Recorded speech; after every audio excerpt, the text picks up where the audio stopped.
So that's why I manipulate, I use the word manipulate, this government policy.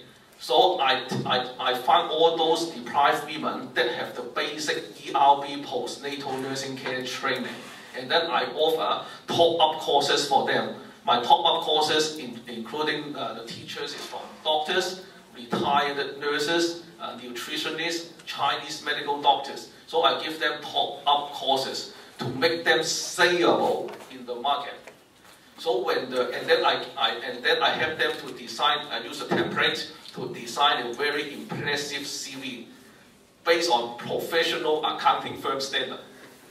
You know, this is not joking. This is not joking. 點解呢？因為 those postnatal nursing carers, they only know how to take care of baby. As I have said before, low qualifications, no experience, no exposures. How can you imagine that they can create a decent CV for you? 所以我同佢整靚個 CV， 好似會計師樓請呢個會計師咁樣嘅 CV 俾佢哋，跟住我再整 top up course. Apart from the ERB training courses, I offer different types of top up courses for them, so they become saleable in the market. 其實好多嘢，所以其實好多嘢佢哋係有嘅，但係佢哋寫唔到出嚟。That's why presentation skills is very important. Yes, presentation skills is very important. 呢啲咧就係香港仔唔夠鬼仔玩啦。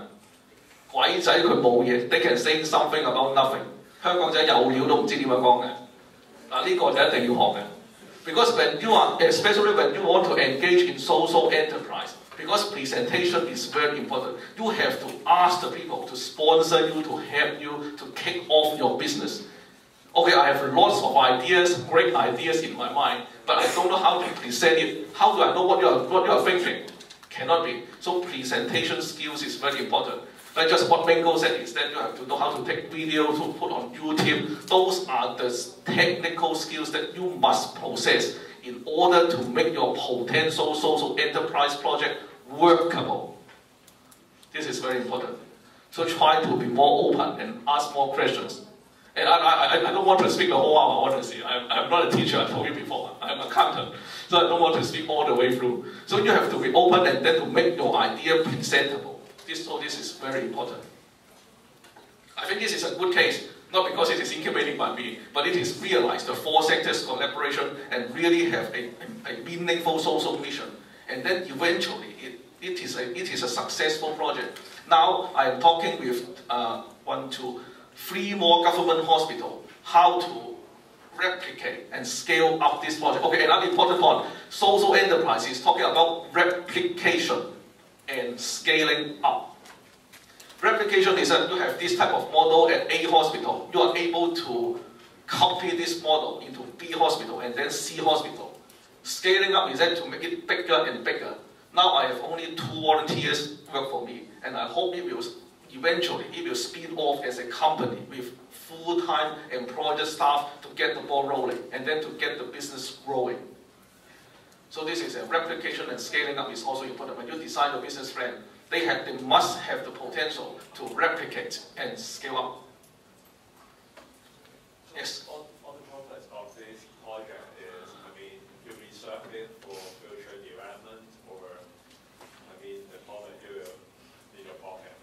Oh, this is another good question. How do we deal with the profit from the social enterprise? Any comment from the floor? How do we deal with the profits? Oh, the creative business.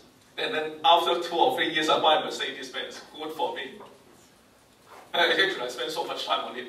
I deserve to use the profits and then to buy a Mercedes to make myself happy. What are we going to do with the profits earned from the social enterprise?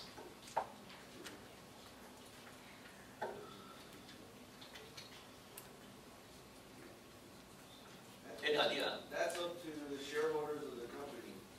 If they want to reinvest it into the social enterprise at a certain percentage, that's up to them. They can take it all back. They can do whatever they want with it. Okay, can be, because there is no regulation. Okay, according to the UK definition, every penny, every dollar earned from the social enterprise has to be plowed. We call plowing back. This is a commercial term. Plowing back has to be reinvested into the social enterprise to further develop other social enterprise projects. This is the UK definition.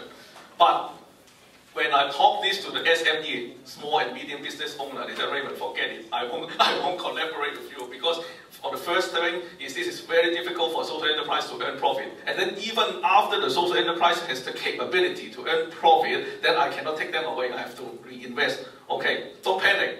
We have a second definition. It's the US definition. The US definition is that 50%, half, 50%. 50% of the profits can be distributed as dividends to the shareholders, and the other 50% has to leave behind in the company to further develop other social enterprise projects. But in Hong Kong, no such definition.